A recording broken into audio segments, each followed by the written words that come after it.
Hey guys, welcome back to View from the Top podcast, where we help growth-minded men who desire momentum in their business, their family, and their finances get through the valleys and up the mountain to their very own view from the top. This week's episode is a Forge episode. This is where we have a panel of co-hosts and a guest that presents a problem he's facing, and we help by deep diving into it with him. For this episode, we have Anthony and Brett back with us, along with Big A, our usual co-host, and along with our mystery guest. Remember, for these Forge episodes, as this business owner joins us, his voice and his face are masked. We do this to protect sensitive and confidential information related to the guest's family, employees, and business. The benefit is so we can deep dive with no holds barred. So buckle up, strap it in. Let's get ready to go. Let's get the guys in and get rolling. Guys, welcome. How are you today? Hey, Wally. What's up? Good to see you. Good, man. Good. It's been a month since we've been together. So let's just do a quick update. Brett and Anthony, just kind of remind the guys who you are, kind of a little backstory, just 30 seconds. Bring the listeners up to speed today. Yeah, I'm Anthony. I'm out here in Nashville. I'm a therapist and coach for high-performing entrepreneurs and business owners. Got a lovely wife and a whole bunch of kids, and I'm glad to be here. Is that beyond count now?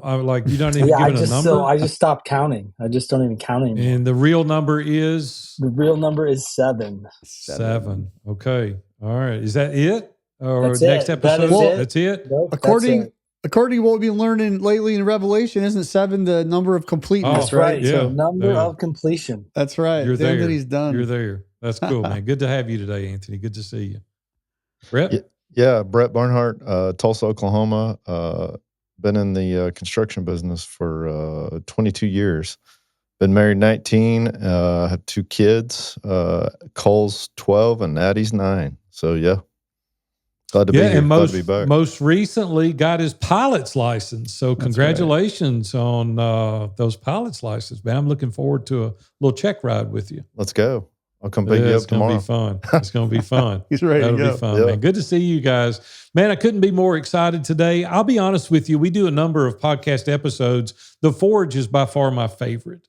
And it's because we get guys in to help them solve real problems. And today we've got Trevor. Trevor, it's good to have you today. We're going to dive in deep. We're going to talk about some pretty deep issues that you've been confronted with recently. And on this episode, we're going to kind of unravel one small business owner's pursuit of confidence and the deeper motivations behind what's driving your luxury lifestyle ambition. I just have to admit straight out of the gate, I've struggled with confidence in some areas. Somebody's like, Big A, not you. I said, no, like privately, I haven't shared it a lot, but there's been some times. And I'm sure everybody on this call and even the people listening today have struggled with a sense of confidence in one area or another. The other side of this that we're going to solve is Trevor's deep desire to live a more, we'll call it flamboyant lifestyle. Country club, nicer house, nicer cars, nicer things. I'll let him kind of unpack that, and we want to see where his motivations are and see if we can help him today. So, Trevor, welcome to the Forge. Well, thank you for having me, guys. It's a pleasure to be a part of a group and to have the people on this call to give some insight. I always strive to have people around me who know more than I do and can see things that I can't see. So it's nice to be here. Let's unpack a little bit about who you are first, and then we want to better articulate the challenge that you're having at this juncture in your business. Of course. So I grew up in the Midwest with older brother and sister. Dad was a 9-to-5 traveling salesperson and did a lot of that as I was growing up. Moved to the Southeast to get in, went to school down here at an ACC school, and then ended up staying here in the Southeast. I've had multiple W-2 jobs that I was very proficient at getting fired from, one of the best that there ever was, and then got into residential real estate. With that being said, have a wife and 3 kids. 11, 9, and 7. And in the residential real estate world right now, it's been doing it for 7 years, been very successful. God has blessed me beyond belief. And now just looking at some different opportunities or some different ways to kind of expand my business and getting into that and trying to work out what that looks like. Let's dive into a little bit more of, first of all, how did you get into that space? So I got into residential real estate from my last corporate job was a director of an international construction equipment company, and got up into that and just didn't work out in the corporate world, and then went and tried to start my own business, which failed flat on its face, really, really bad, and had some um, challenges with the family and things like that. And then it was basically I wouldn't say an ultimatum, but it was basically hey, we've got to find the next thing that you're going to do.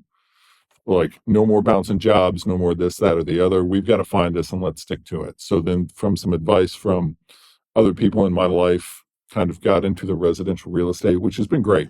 It's really had God align me with what my skill set is, being able to serve Him through serving His people in the biggest purchases or sales that they will ever do in their lives. For 99% of the population, if they're not buying and selling businesses, but really guiding people through that, which really speaks to my heart for teaching, heart for helping people understand things that they don't understand, which is a lot of what residential real estate is guiding people through the process, which is something that I enjoy doing. Let's go back a little bit for context. You were a W-2 for years, international construction company. What was the catalyst that got you thinking about becoming a small business owner? Like what transition happened? Why did you decide? Your dad was in sales, you said, and you grew up kind of under that model, traveling sales, I think you said. So what was the catalyst for the move? I got fired. That was the catalyst. I needed money to put food So on it the wasn't table. choice. You didn't go, I think I'm going to go in business for myself. Never. You're like, Never. I'm tossed out. There's never been anyone in our family that was an entrepreneur. Not So on would my you still be there today if you hadn't got fired? No. Well, like I said before, I was very proficient at getting fired. So I think I got fired from 5 W-2 jobs. So it was just a matter of time before, and now realizing, looking back and seeing what God was doing, is it wasn't because I was a bad employee or anything like that. It was that my mind. Well, you weren't a great employee, or they wouldn't fire you. What was So the theme there? What was the common thread? Challenging authority was the common thread. I can see that in your personality, challenging authority. Yes, challenging authority. And it was always good ideas. And one person said this to me, and it stuck with me. He was the first guy who fired me, and I'm still in communication with him today. But he always said, it's better to be wise than it is to be right. And I was always very strong-headed with being right, and would always come up with the right plan and stuff like that. But how to interact or execute and stuff like that, I was never wise or gentle in how I would do things. It's for a different episode, but we're going to have to break that comment down. I don't know that I'm in perfect alignment with that comment, but it's better to be wise than right, possibly most of the time. That's interesting. So 5 times over what period of time you were fired?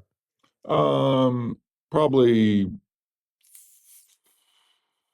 13 years. Okay. What was the first business? You left there and went in business for yourself doing what? I started a consumer products company. It was my oldest daughter had gotten a cup of coffee, and I'd set it down on one of my hiatuses from employment, and she put her hand in it and then pulled it down, and it got second-degree burns on both of her hands. And so I was trying to, and this took a matter of years, to come up with an idea of a lid that would cover a coffee cup, that would cover anything. And so I engineered, developed, sourced, had manufacturing for a lid that would cover anything from a styrofoam cup all the way up to a Yeti and even coffee mugs in between with one size. And so then I took that and my hiatus from employment on my last corporate job, sunk a bunch of money into it without any real knowledge of what to do. What's a bunch of money? What do you qualify as a bunch of money? Probably 20 grand. Okay. When we had 3 kids at home, new house, all that kind of stuff, a wife that was working, 1 or 2 days a week. And How did putting that on go over with her? like a lead balloon. I mean, it was just bad, and it caused a lot of marital problems. It really did. And later on down What the was the road, problem? Is she didn't trust you? You were spending money, you didn't ask her permission? Like, what was the problem? the problem was it wasn't putting the family first in the decision making. It was taking But you were trying to, though, not to defend you, but you were trying to make some money to support your family. yeah, but it wasn't done right. That Big was A, and timing issue. that's Okay. what led me to ISI later on down the road. Is I Okay. wanted to be surrounded with people who could give me insight that I didn't have. Because if I would have been in a group with like ISI at the time, they'd have been like, "No, this is a dumb idea. It's not the right time for you to do it. Get stable, get steady income coming in. Don't Right. count on a grand slam." So you were doing this in isolation. You were Correct. not consulting other trusted advisors. You were just out making your own decision. Best you know how. You're W-2 employee all these years. Now you're going to be an inventor. You're going to do this thing with no outside counsel. Correct. I would have been mad at you too if I'd been your wife. Well, see, that's what you get for defending me a little bit here. Yeah, yeah. Well, I didn't have the whole story. So now that we do. So as a result of that, you're wanting to pivot. So you're doing X, Y, and Z in business and you want to go a different direction. Explain to us what that is.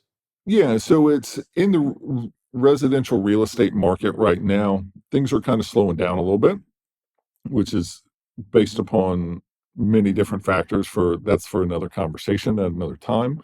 But things are slowing down, and I've really realized that the type of customer I like interacting with and I enjoy interacting with is one who is a little bit more of a high net worth individual, because it's different conversations, it's different ideas that are spoken versus little tiny things here and there, and wanting to shift a segment of my business over to going into that and really putting a lot more energy and effort and time into doing that.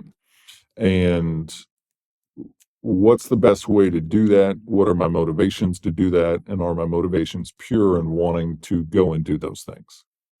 Are you going to So sell what them is- houses? Yes, sir. So what is the primary problem? We shared earlier, there's a sense of confidence or lack of.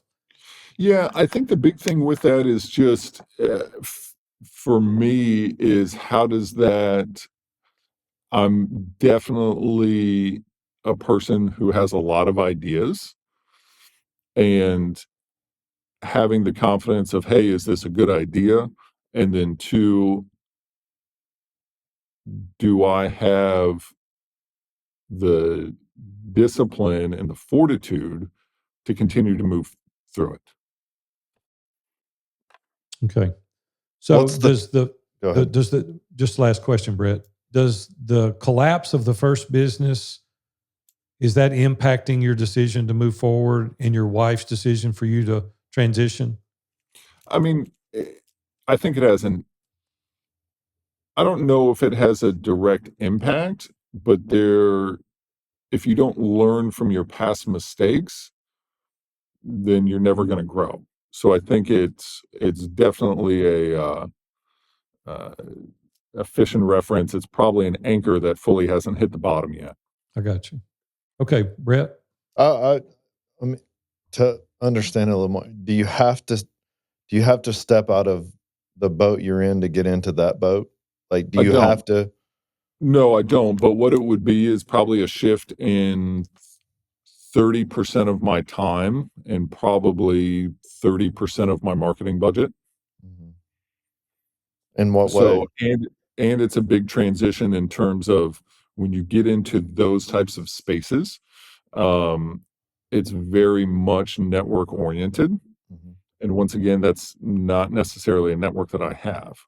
The network that I currently have is, and to be flatly honest with you, is a working class network. And I what's mean, wrong with that? there's nothing wrong with that.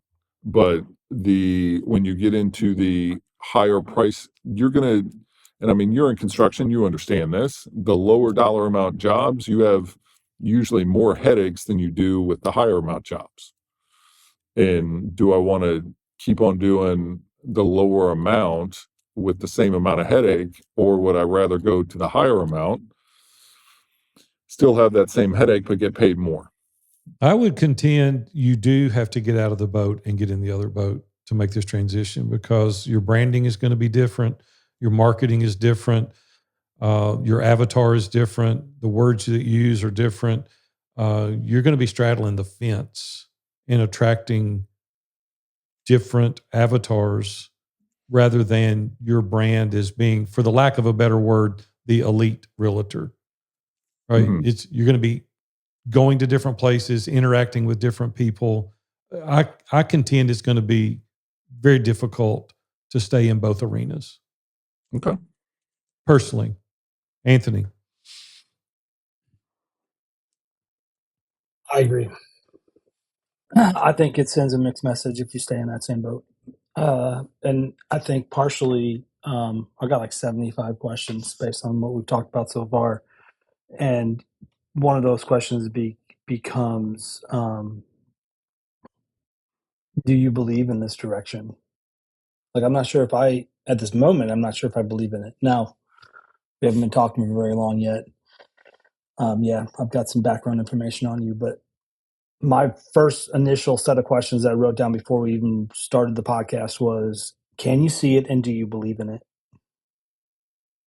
And I I think can going back and forth tells me I'm not really sure if you do. So, and can I see it? Without a doubt, because there is a open market for that. The agents that are currently in that space are, they're in the latter end of their careers.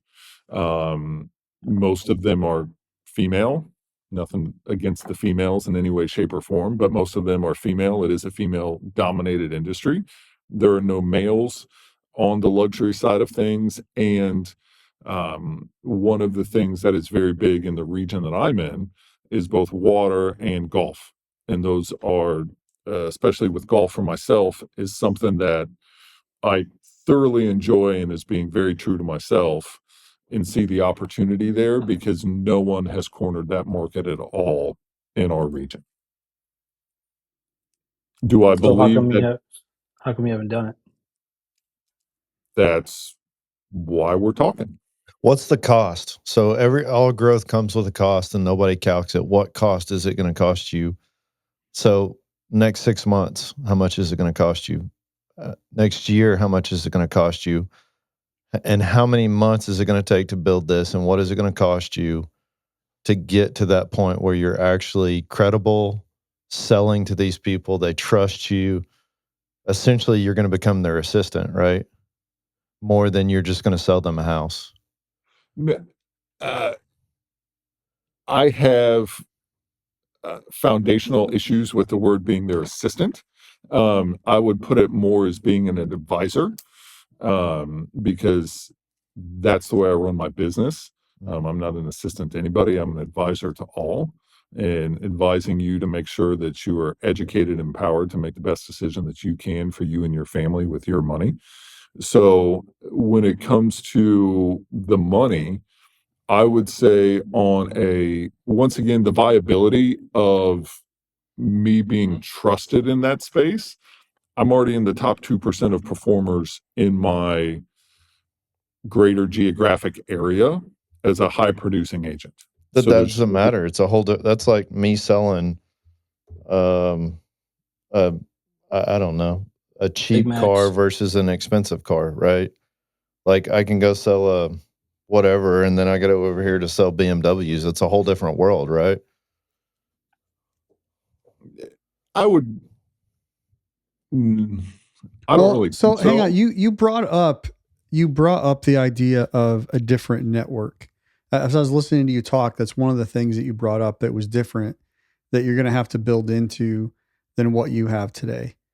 And so, can we play off that for a second? I think along with what Brett's asking is, what are you going to have to give up for yourself over the next, when you say cost, I'm not sure it's even money.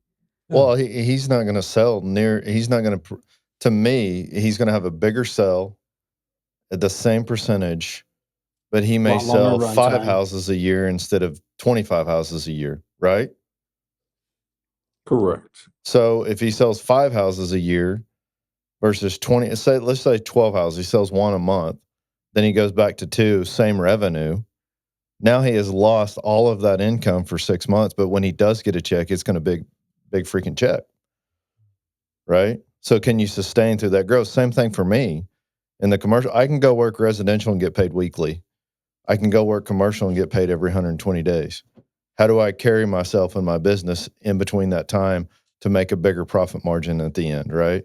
In respects to cost, nobody calculates that growth. In respects to cost, you're asking the cash flow question? Well, I mean, a cost to grow in that business in that market, right? There's a momentary cost that I feel like from what he's saying, he's going to have until he starts selling these higher. He's going to give up revenue for some period of time. And what is that estimated period of time? And can you sustain that, not put your family in jeopardy until you've built the brand and built a new network? Yeah, well, I mean, so this is where I'd kind of push back on you guys on this, is because once again, it comes back to, in this business, you can still go in if you're only, let's pick the price point of $5 million. You're doing a $5 million property, but you're also not doing, an $800,000 property. When you go and sit at somebody's kitchen table, they're going to wonder why you're just doing X number of deals per year versus, hey, you know what, you might not be in my exact price point at 5 million, but you're still doing 7 and 800. That goes to credibility. Possibly, but I think this is maybe too deep for today's show, but I think one of your shifts is going from letting people hire you for your knowledge and not being a commodity. Even real estate agents are a commodity. They sell a commodity, which has a price point. Your price point maybe doesn't change, but your take home does. And if you want to be an advisor to someone, like I'm your advisor. I'm not just your agent doing the 5 things that an agent does or the 35 things an agent does. I'm your advisor. You can charge a lot more. And we're not necessarily talking about changing the percentage on a sale change here. Yeah. But the concept is the same. Like if I'm writing you a $150,000 check versus a $15,000 check, to your point, it's kind of like what I do. If I have somebody and I tell them I'm a therapist and they come in and see me for therapy, there's a commodity price on that. If I'm doing our client is the same. The client you're going after is the same client I have already. It's the same client. It's a high-end performer. They're paying me for my expertise. I want to pay you for your expertise as an executive of the high performer, whatever you call it, real estate agent. And that's where I think the change has to happen. Yeah, can you sell the lower end stuff? Sure. Can I see a lower end client? Sure. But the diluting of, I'll get the right word out there, the diluting of who you are, especially if we started today with the word confidence, especially if the word is confidence, like even more so if the word's confidence. I think you have to do more of cutting it out and saying, no, this is who I am. Like, I think there's 2 models that we're talking about here, because I didn't take that he was going to be a consultant advisor to the elite in charge of fee. But he's still going to be making a commission on the sale. No, and I mean, this is, and I agree with what you're saying. Anthony, but you've got to also understand that the percentage, and once again, it's in the business that I'm in, I can't go in if a standard rate is 3% of selling a house. I can't go in and charge 7. Like, it's No, not you going to can't. happen. But if you don't sell houses at my number, I'm not even going to look at you. Yes. Oh, that's what I completely agree That's with. where I'm getting And at. That's the that's what I change. completely agree with. And I've sold houses at that number, and I want to get more into that and keep moving that up to increase, my profit margin, not to increase, but increase my cash flow when it comes to that, because the headaches are the same, whether you're doing it, for 5,000 or 25,000. They're the same headaches. It's just you want to get paid more. But with and I think with what Big A is saying in terms of the confidence is not, the lack of confidence has nothing to do with the ability to sit in front of somebody and talk to them. What is That it is then? not in question. The lack of confidence is the ability to execute on a plan. It's because I've had plans go bad before. Trevor, let me say this from a consumer standpoint, not even knowing you as an individual, if I didn't hypothetically. If I'm doing research and I'm going to buy Robin a $5 million house, and I see the vast majority of the houses that you sell are $200,000 to $600,000, and there's a competitor in the neighborhood that specializes in $2 to $10 million houses, odds are I'm going to choose that realtor with that experience to deal with that product. If I see the majority of what you're selling is the lower tier, I'm probably not going to select you because it's an anomaly. It's not the normal course of business that you do. Mm-hmm. I think that is what we were saying initially. I don't think you can straddle the fence and do both. I think the branding is different. Your expertise is different. Your presentations are different. What you write about, talk about, the models that you show are extremely different than the lower tiered product, for the lack of a better word. The confidence that I believe that I'm seeing the lack of is you in yourself in making the transition. It's like, well, this sounds like something I would like to do, but I don't have the confidence to pull the trigger and completely rebrand myself. That's the way it feels in the things that I read, the conversations that we've had. Is that accurate or inaccurate?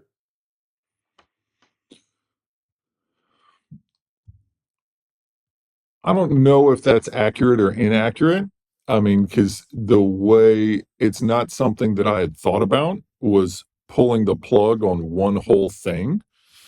So honestly, I don't know if I can give you an accurate answer on that. I think it would be more along the lines of,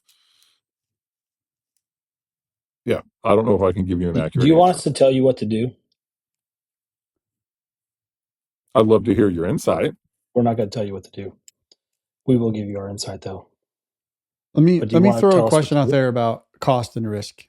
So, regardless of what you do, the choice that you make going forward, like you've got to. You said it. I'm going to come back to the network thing because I'm in agreement from my understanding about that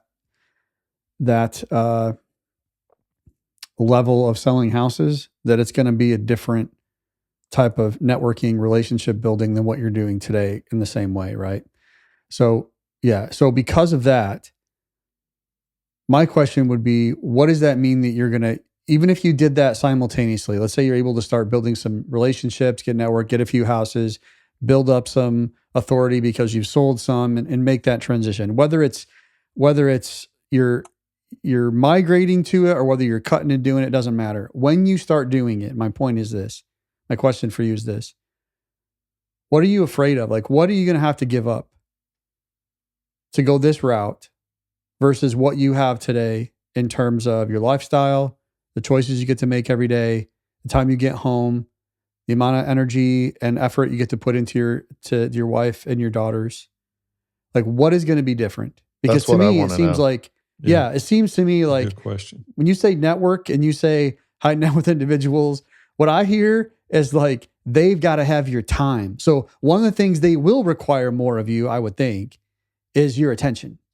I'm 100%. That's when I say the cost, and you're going to become their assistant. I disagree with you that you're going to be their whatever you said, because I work for both, and I have worked for both, and the middle class, as you said, appreciate the value we offer because they need us to help them with their solution. Whereas what you would say the high net worth, they want a good deal and they want somebody to do everything for them. So I'm 100% with Kevin, and there is going to be a cost to that. And I think you're going to become whatever they need when they need it. And if you don't do it, they'll go get somebody else that will do it for them. I think, and I'll come back to you on this, Brett, here in a minute once I handle Kevin's question. I think that when I talk about network and things like that, it gets more into, I don't think there's going to be a big change in the cost of what my time is right now. And to transfer that over to you, Brett, that's the same thing on any price point. I can't tell you how many calls I've taken on a $250,000 house at 10 o'clock at night. So if I'm going to take that time away from my family, which I will, I'm already doing it. So it's already going away. I'd rather do it for more money. So I disagree with you on that one 100%. So is this a money decision? Is that all this is money? You would just want more money? Well, if you let me get back to Kevin's question, is with Kevin's question. Now I know why he got fired. Like how many times? I love it. I love the challenge. It's good. Keep going. Keep going. So getting back to Kevin's question is, and this is what Big A was talking about at the beginning of the connection and the network, is my bigger concern with breaking into those things is I don't have that network. I'm not currently involved in, high donor events. I'm not currently involved in country clubs where a lot of that stuff happens. I'm not running in those circles. So I think the biggest cost in terms of time and money is getting involved in those areas, which I've never done that. I don't necessarily, once I get to those places, that will be fine. But to answer your question, Kevin, what does that look like for the family and the wife and the girls? There's no answer to that. Well, there's an answer. You just don't feel like you know it today. Correct. Do you want to be in the country clubs? Yes. Is that the lifestyle you want? It's the lifestyle that I would want, yes. And I think some of that comes back to the question that Big A was asking at the beginning of, what was my background? What was all those things? Once again, we have a great life right now. We really do. We are completely debt free. We live well below our means. No house payment, no car payments. If we want something, we go get it. But it's wanting to go to that next level that I've always wanted to be at and get into those circles. Describe next level. What does that mean, next level? The next level of a lifestyle that I would like to live. Describe that. Is that true, or are you just bored with what you're doing? Like if you feel like you've achieved it and now you want to go accomplish something else? Correct. So we're sitting here 5 years from today. What is your life ideally in an ideal situation? What does it look like? In a perfect world, you made the decision. You have no confidence issue. Your wife loves what you're doing. Your daughters are so excited about who dad is. What does that look like? For me personally, that would be, there's a neighborhood we would like to live in. And this is just on that side of things. There's a neighborhood we would like to live in that would have boat access for some personal reasons for one of our family members, which would truly enjoy that boat access. And it's not what you think it would be, but the boat access, I would like and this was Big A, one of my 15-year goals, on our last Come As You Will Be. I would personally like to write a $500,000 check to charity, and have that impact, whether that be a church or a local, whatever it is. I would like to have that impact, to be able to give that amount of money away, and then continually serving at the church, in our community, et cetera, et cetera. Are you doing that today? Are you giving away some Not portion that you feel led to? $500,000. And are you serving? And are you serving effectively today? Are you doing those two things today? We're giving effectively, yes. The serving is a bigger issue because of some family member things. Okay. So what I hear is a lifestyle business. Essentially, you want to do this to create a different lifestyle, right? You want to make more money to fund a lifestyle that you would like to live for you and your family. I don't know if I would classify it as a lifestyle business, but I see where you're going with that statement. Yeah. Because I think there's building a business to feed my lifestyle versus building a business that is worth so much money in the end, which means I don't get to live that lifestyle. Well, and the difficulty with that, Brett, when you look at, and I've built team members and things like that through this business before, but the multiple for selling is basically non-existent for trying to build it. Now, when it comes to assistants and agents and stuff like that, I have those. It's no big deal. That's kind of how it goes, of trying to step back more and more from, taking 10 p.m. phone calls. But in the long-term goal of, hey, I want to build this business and sell it off, that doesn't happen in real estate. Yeah. It's Is just there not. ways to replicate yourself in what you're currently doing, becoming the broker, hiring agents, making more money at the place you're at now? All of those things are already in place. Yeah. Do you have a friend or someone that is a mentor that is an elite realtor No. catering to these people? No. So you don't really know what their lifestyle is. You don't really know the behind the scenes, what they go through, the requirements of the elite buyer. You don't really know those things. I have a pretty good idea because I've worked with them, and I've got a high-end listing right now, which is considered luxury in our market. And I've had 3 or 4 of them this year. And so I know their lifestyle. I know what they're looking for, but it's really a pivot to working more on that full time because I enjoy the people more. Is God calling you to this?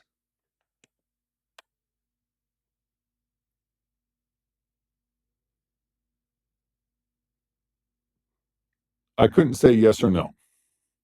I haven't heard anything from God on that response yet. I just feel like there's more to this. I don't know what it is, but it's like there's a rational lie that you're telling yourself to get what you want, and the root of it, I don't know if you feel bad about it. I don't know what it is, but it just seems like there's more underlying this decision. Is there a deeper motivation, is what you're asking? Yeah. Are you worried about becoming something you don't want to become? Like, there's something there. So I get it. I think we all feel it. Are you trying to prove something? Is there some underlying I'm always trying to motivation? prove something to myself. Because you've argued every situation against it. So I don't know why you haven't done it. Yeah. You sold it to yourself. Why do you think we're here? The confidence in pulling the trigger. That's what's missing. Yeah, and you're that's trying what to we talked determine. about Where's from the your beginning. wife? Where's your wife at with this? My wife is okay with me kind of moving more into this. She's more concerned if it's going to change me in. She's more concerned of, is this a, how would you put it? Am I trying to become those people? Say that Are again. you? Am I Are you trying to what? become those people? Yeah. Are you? I don't know if I'm trying to become those people. Would I like to have some of their lifestyle? Of course. Like what? I think I would like to have the access to some of those country club things. I think I would like to be involved in some more of the local nonprofit and charity type organizations. Sit on a board here and there. I think I would enjoy all those things. I sat on a board and have for 9 years, and I'm not a member of a country club. Boards Okay. love to have people. So if a country club, if the board is going to require you to be a part of a country club, I would question that board. Okay. Just saying. Anthony, what are you thinking here? I don't think the logistics of the business have anything to do with where you're at currently with this potential change or shift. I think it has 100% to do with you, which is partially where we started.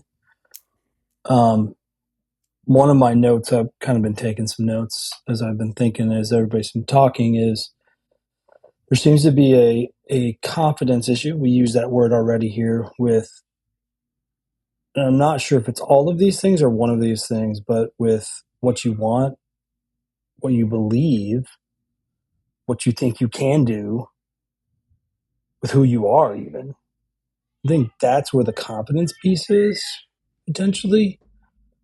You told us your story earlier, and I'm transitioning a little bit. You told us your story earlier, and you said several times, God did this thing, or this thing happened. And so I wrote down the question, like the first question I actually wrote down before I wrote down my two that I had before we started was, what is God doing here? God was all over your story, and I don't hear any of it right now. Not that you need to be dropping the God name every time you say, and God did, but like I don't feel or hear it or see it right now in this transition or this potential move or transition. And so I would kind of go to that. Is it a conflict of, I wrote down what you said you're good at. You said you're good at teaching and helping people understand. Is that, I don't want an answer to this. Is that possible with this change? Maybe you don't even believe that's possible. And that's what that belief structure confidence issue is. Or maybe you believe those quote unquote people are not the type of people you want to be, and you're worried about potentially becoming those people, which would be who you would become. But I would just kind of come back to it more so than probably any Forge we've done so far. I'd come back to the God question for you, which is not necessarily is God telling you to do this, but like, where is God in this?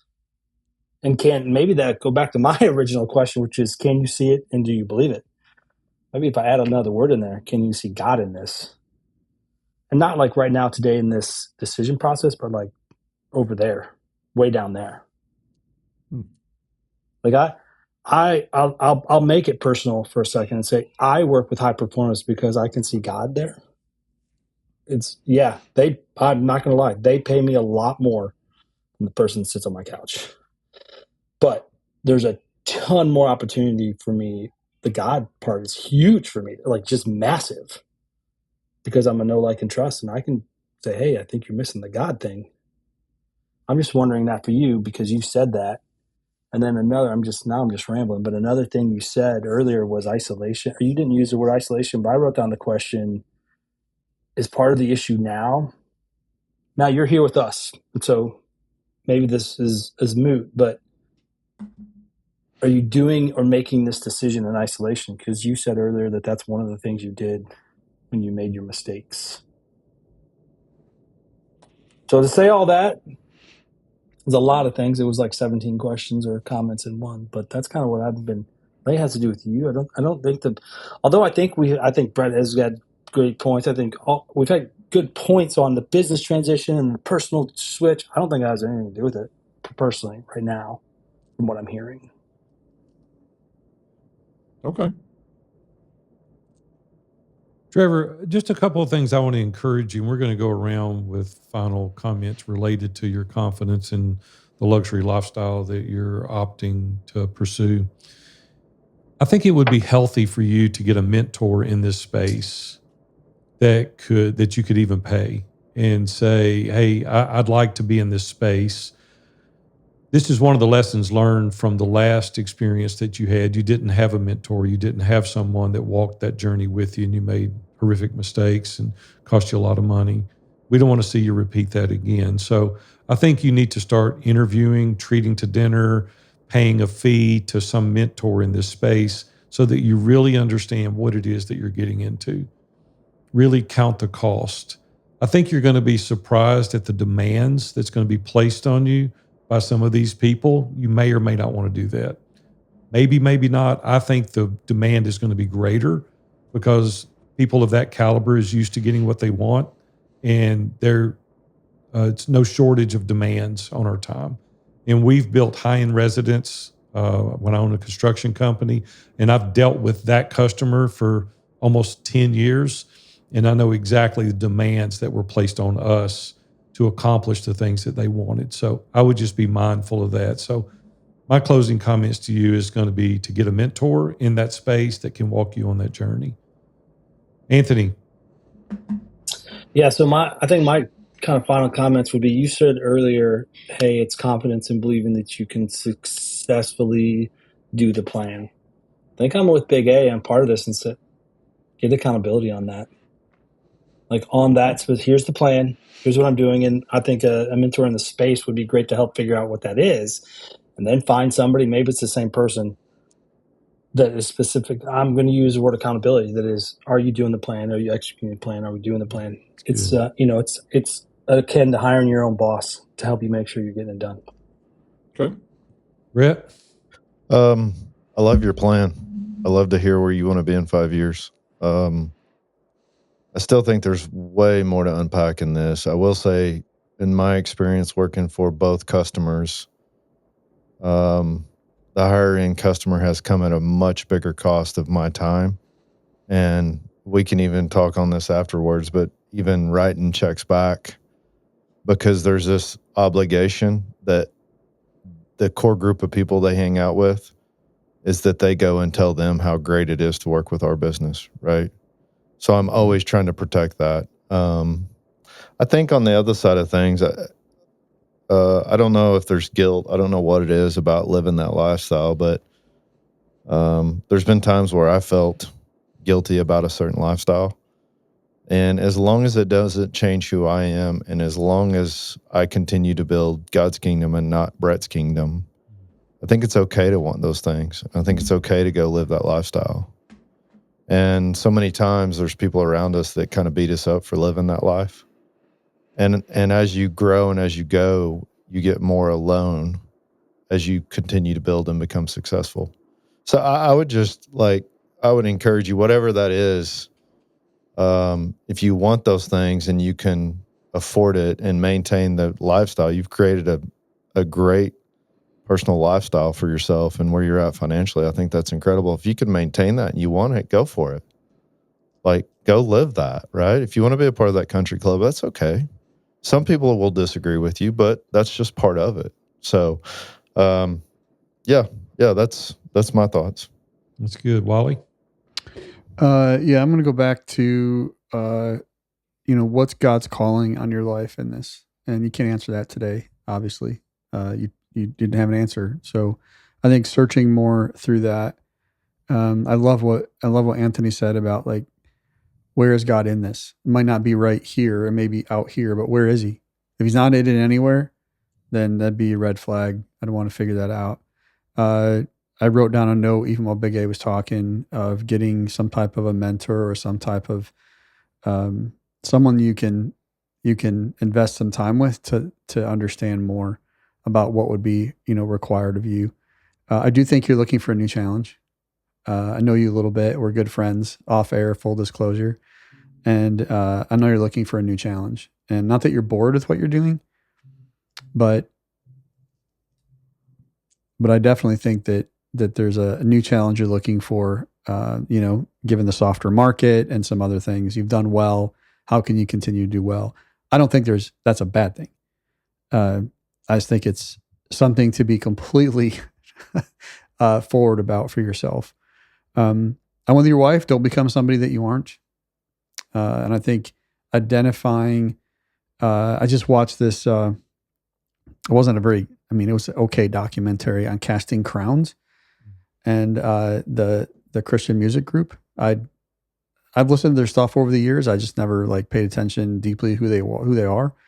I just watched this documentary, and the documentary is literally called Home by Sunday. I don't know if you know much about them. I'd go check it out. But they made the commitment as a they're probably a top, over the years, they were a top group. They made a commitment to be home by Sunday so that they could lead worship at their church when they did concerts. And they're a big freaking deal, right? In their heyday. So they set some boundaries that they weren't willing to cross. And I think as you work through this is something you would need to do as well. Trevor, what's a level of commitment and to this group that we can check back and hold you accountable? What do you see after this conversation, some next right steps maybe for you? So I think a couple steps is I think Anthony's right in that you have to kind of get deeper down and hear what God's trying to say in this situation. I think that's definitely the first step. And then, as everybody else has said kind of on here, is find somebody who knows more about it than I do. That's good. We're excited that you were here today. I want to encourage the listeners today to really think about the importance of addressing any confidence barriers that you may have and understand what your true motivations are in accomplishing this. I want you to also think and reflect on your own ambitions and what confidence building actions that you might take to achieve your next goal so that you too can have that view from the top. Thank you guys for listening in today. Remember to go to isibrotherhood.com where you can learn more and get connected in the ISI Brotherhood. You get to meet people like Trevor and get to hang out with guys like Big A and Brett and Anthony.